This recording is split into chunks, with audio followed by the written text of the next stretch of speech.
అందరికీ నమస్కారం. నేను మీ దేవి. మౌన రాక్షసి 18వ భాగం. రచయిత స్వర్ణ గారు. బుజ్జి, నా రూమ్లో నీకేం పని అంది కోపంగా. అంటే ఏంటే, మా బావగాడు నా చెల్లి రూమ్లోకి అర్ధరాత్రైనా దొరలాగా దర్జాగా వెళ్ళొచ్చు, కానీ నేను పగలు కూడా దొంగలాగా నేను ప్రేమించే అమ్మాయి రూమ్కి రాకూడదా అన్నాడు కోపంగా కార్తీక్. ఏయ్, ప్రేమేంటి ప్రేమ అని అంది కోపంగా బుజ్జి.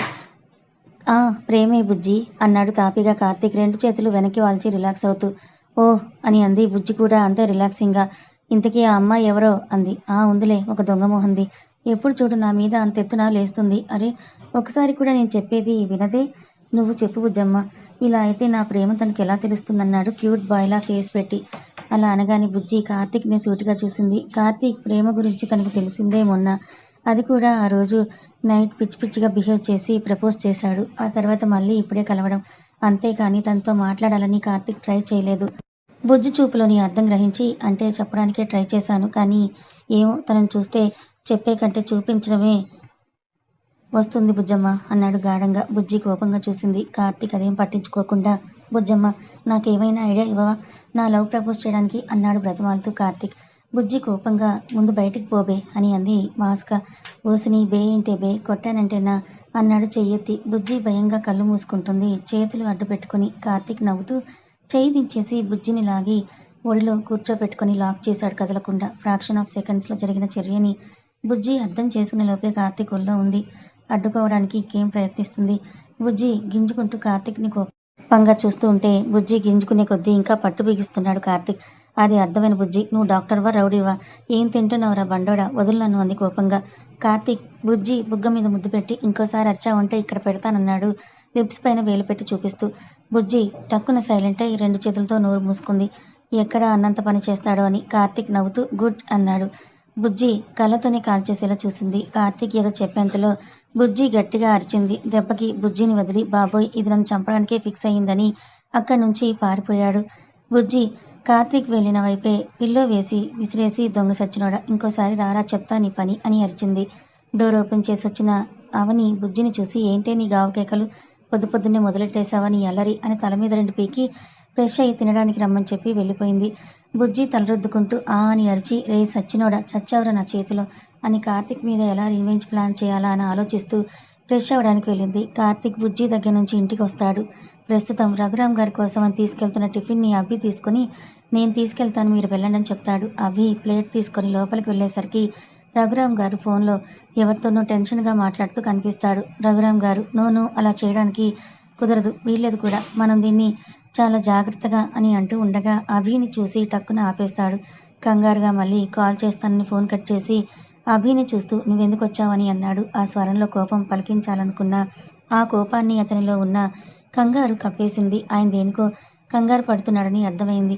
మీకు టిఫిన్ పెడదామని వచ్చాను మామ అని వెళ్ళి ఆయన ముందున్న చైర్లో వెళ్ళి కూర్చొని ప్లేట్ని ఆయన ముందు పెట్టాడు. రఘురామ్ గారు కోపంగా జానకి జానకి అని అరిచారు. కిచెన్లో ఉన్న జానకి ఆయన అరుపులకు జడుచుకొని పరిగెత్తుకుంటూ వచ్చి భయంగా ఏంటండి అని అంది.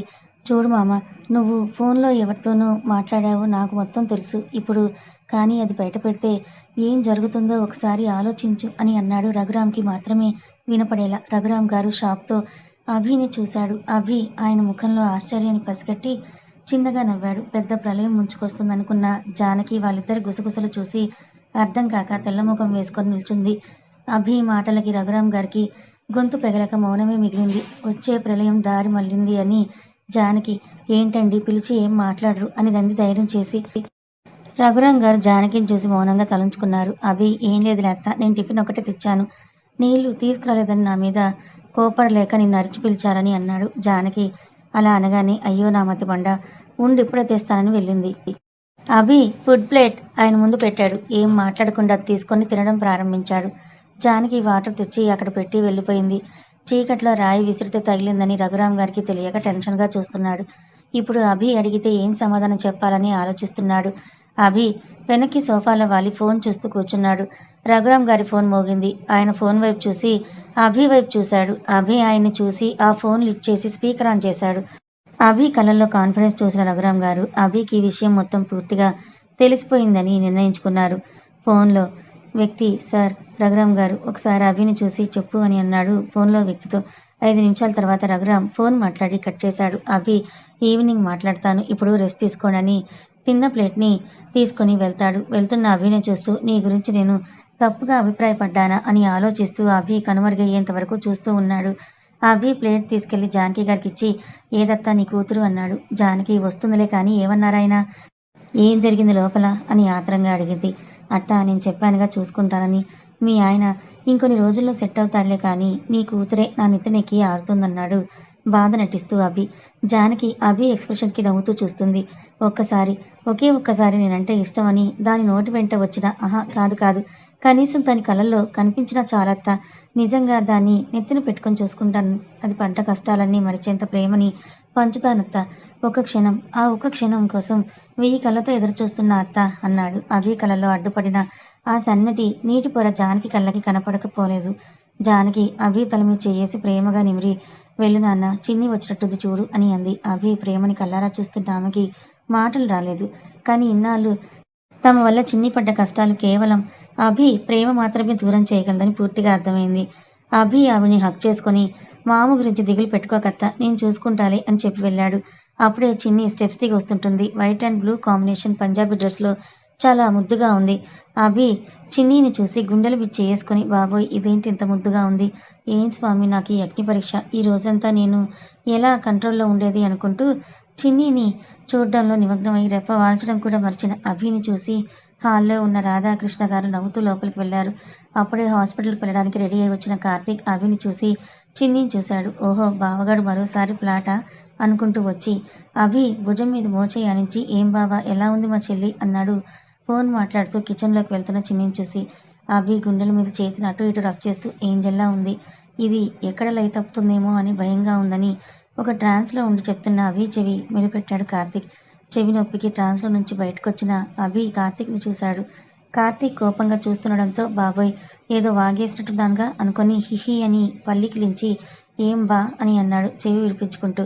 బా ఏంట్రా, నా చెల్లికే సైట్ కొడుతూ మళ్ళీ నాతోనే చెప్తున్నావు, ఆగరా అయిపోయావు నా చేతిలో అని అభి చెవిని ఇంకా గట్టిగా పట్టుకున్నాడు కార్తీక్. అభి నవ్వుతూ అరే నా పిల్లానికి సైట్ కొట్టుకోవడానికి నీ పర్మిషన్ ఎందుకు బా అన్నాడు.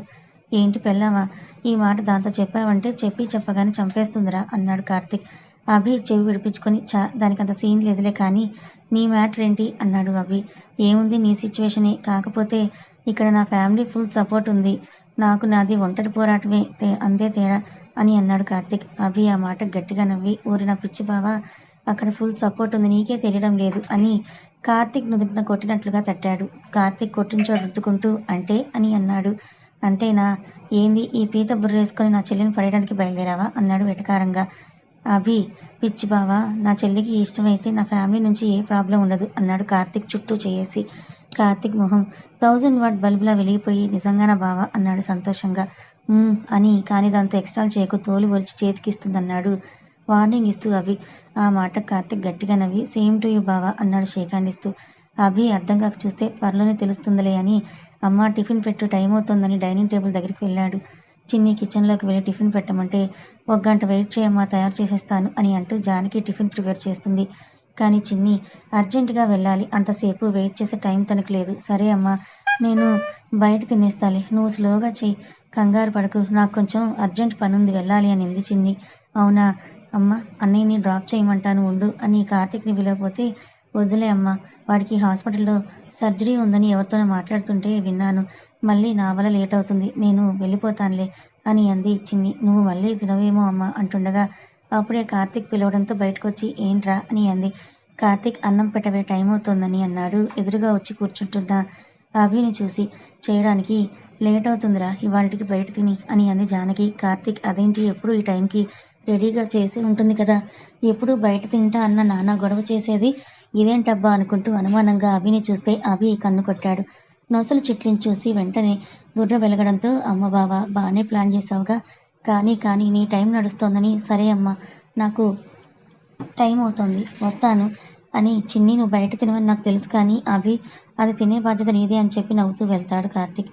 అబ్బా బావ నువ్వు నా బంగారం రా, లవ్ యూ బావ అని మనసులోనే బోళ్ళని ఫ్లయింగ్ కిస్సులు ఇచ్చేశాడు అభి. చిన్ని మాత్రం చిరాగ్గా అభిని చూసి వెళ్ళొస్తా అమ్మా అని చెప్పి అభి మొహం కూడా చూడకుండా జానకి మరో మాటకు తావివ్వకుండా వెళ్ళిపోయింది.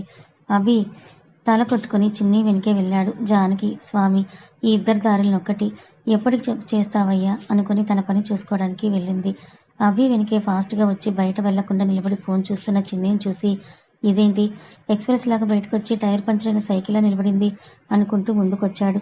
అక్కడ చిన్ని స్కూటీ పంచరై ఉండడం చూసి, ఓహో! పంచరయింది దీనికి కాదా అనుకుని ఏం చేస్తుందా అని చూస్తున్నాడు. చిన్ని బుజ్జికి కాల్ చేస్తుంది. బుజ్జి ఏమో ఆనంద్ గారితో కబుర్లు చెప్తూ టిఫిన్ చేస్తుంది. తన ఫోన్ రూమ్‌లోనే ఉంది. ఇదొకటి టైంకి రెస్పాండే చావదు. ఇక తప్పదు. క్యాబ్ బుక్ చేయాలని బుక్ చేయబోతుంది. అభి వెంటనే ఫోన్ లాక్కొని నాతో రా తీసుకెళ్తాను. విన్యాసాలు చేయనవసరం లేదు అని ముందుకు కదిలాడు. కదిలిన వాడిని వెనక షర్ట్ కాలర్ పట్టుకొని లాగేసరికి వెనక్కి పడబోయి నిలదొక్కుని ఆశ్చర్యంగా చిన్నిని చూశాడు. ఏంటా చూపు? పోనీలే అని ఊరుకుంటుంటే ఎక్కువ చేస్తున్నావు. ఫోన్ ఇవ్వరా అంది ఫోన్ కోసం చెయ్యి చాపి. వామ్మో! దీనిలో ఈ మాస్ యాంగిల్ ఏంటి అనుకుని పైకి మాత్రం ఇవ్వనే ఏం చేస్తావు అన్నాడు దబాయింపుగా అభి. కోపం వచ్చినా కూడా కంట్రోల్ చేసుకొని ఆఖరిసారి అడుగుతున్నా ఫోన్ ఇవ్వు అంది. నేను కూడా ఆఖరిసారిగా చెప్తున్నా ఇవ్వను. చిన్నికి ఇక కోపం నశించి అభి జుట్టు పట్టుకొని ఒంగోబెట్టి గుద్దింది. కార్ దగ్గరికి వెళ్ళినవాడు చిన్ని రాకపోవడం చూసి మళ్ళీ వెనక్కి వచ్చి ఊహల్లో ఉన్న చిన్ని మొహం ముందు చెయ్యాడించి హలో మేడం రమ్మంటే ఏంటి ఆలోచిస్తున్నారన్నాడు. చిన్నికి వచ్చిన కోపానికి నిజంగానే అభిని ఒంగోబెట్టి గుద్దాలి అన్నంత కోపంగా ఉంది.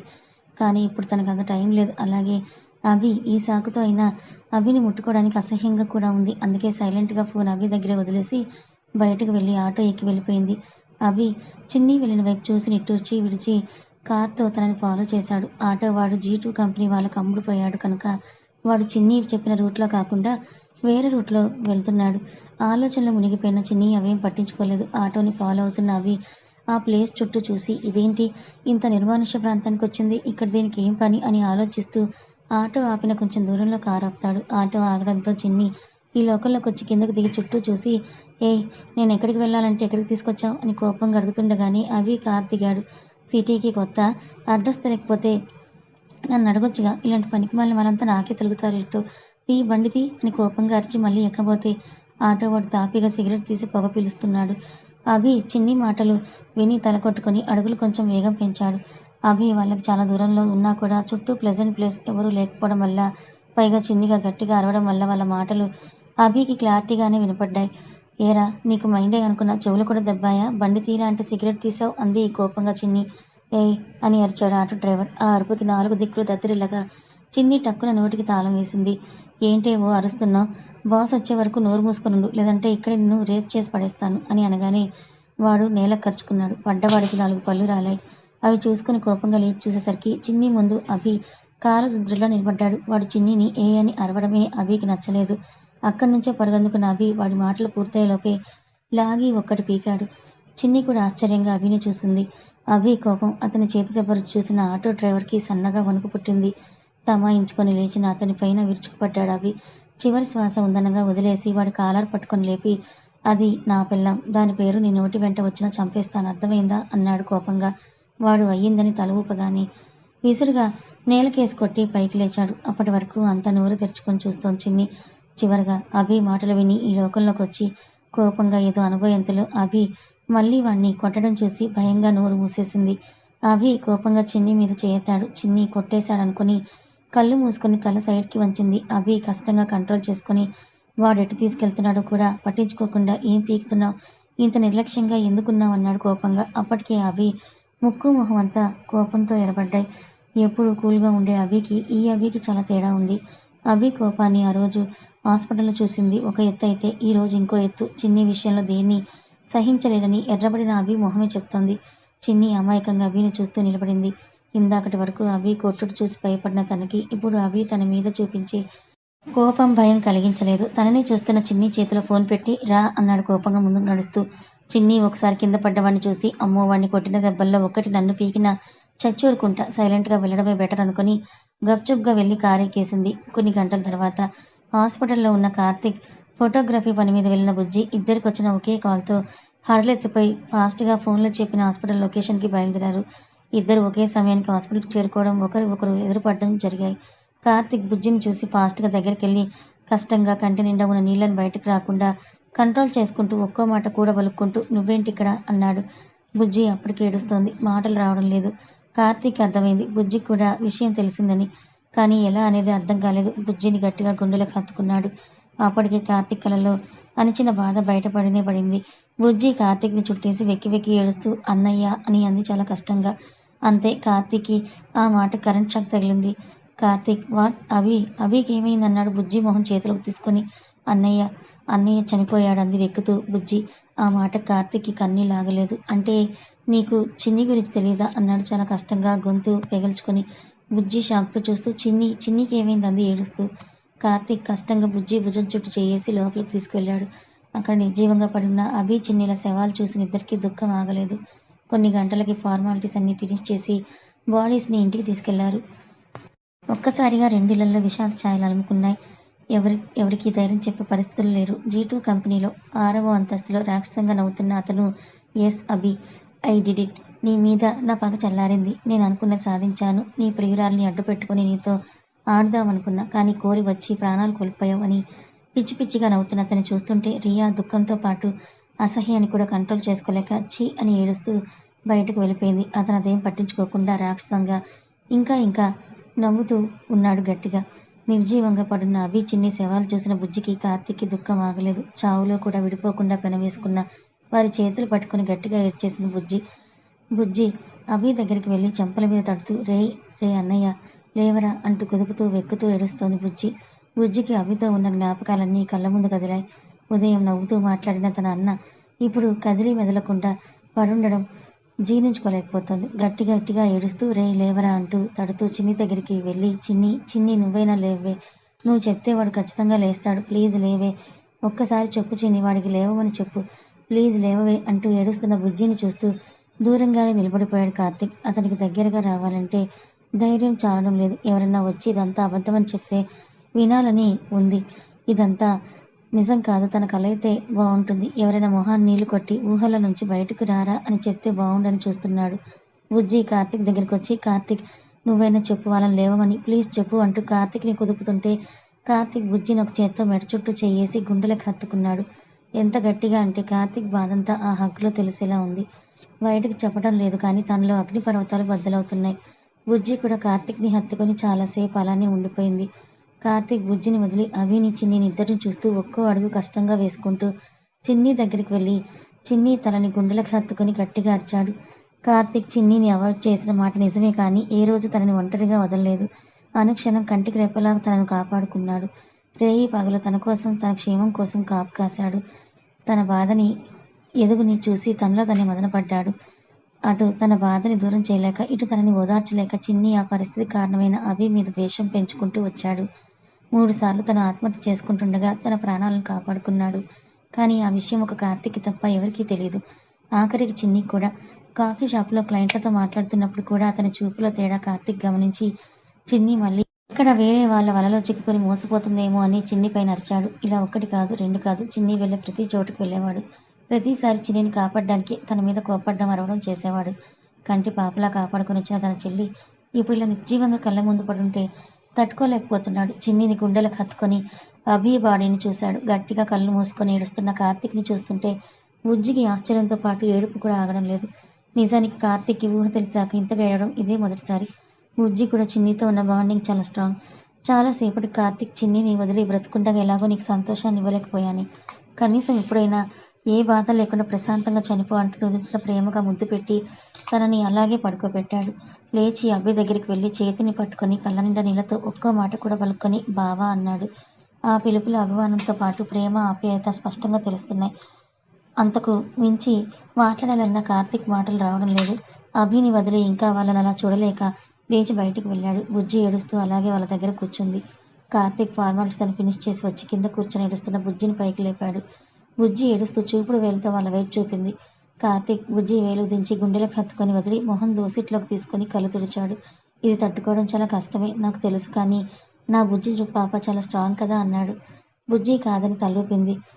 నాకు తెలుసు, నా బేబీ చాలా స్ట్రాంగ్. నువ్వు స్ట్రాంగ్గా ఉంటేనే కదా అమ్మ నాన్న ఇంకా ధైర్యంగా ఉంటారు. నువ్వే వాళ్ళకి ధైర్యం చెప్పాలి, అవునా అన్నాడు. బుజ్జి అభిని చూసింది. మీ అన్నయ్య ఆత్మ ప్రశాంతంగా పరలోకానికి వెళ్ళాలంటే అమ్మా నాన్నని జాగ్రత్తగా చూసుకోవాలి, సరేనా అన్నాడు కార్తీక్. బుజ్జి ఏడుస్తూ అభిని చూసి సరే అన్నట్టుగా తలూపింది. కార్తీక్ బుజ్జి ఫార్మాలిటీస్ ఫినిష్ చేసి అభి చిన్నీల శవాలను ఇంటికి తీసుకెళ్లారు. ఒక్కసారిగా రెండిళ్లలో విషాద ఛాయలు అలుముకున్నాయి. ఒక్కొక్కరిగా అందరూ కుప్పకూలిపోయారు. అభిని చూసి గుండెలు బాదుకుంటూ ఏడుస్తున్న అవనిని ఆనంద్ పట్టుకుని ధైర్యం చెప్తుంటే బుజ్జిని శివ పట్టుకున్నాడు. శివ కూడా ఇదంతా నమ్మలేకపోతున్నాడు. గుండెలోని బాధంతా కష్టంగా అణిచిపెడుతూ వాళ్ళకి ధైర్యం చెప్తూ నిలబడ్డాడు. కథ కొనసాగుతుంది.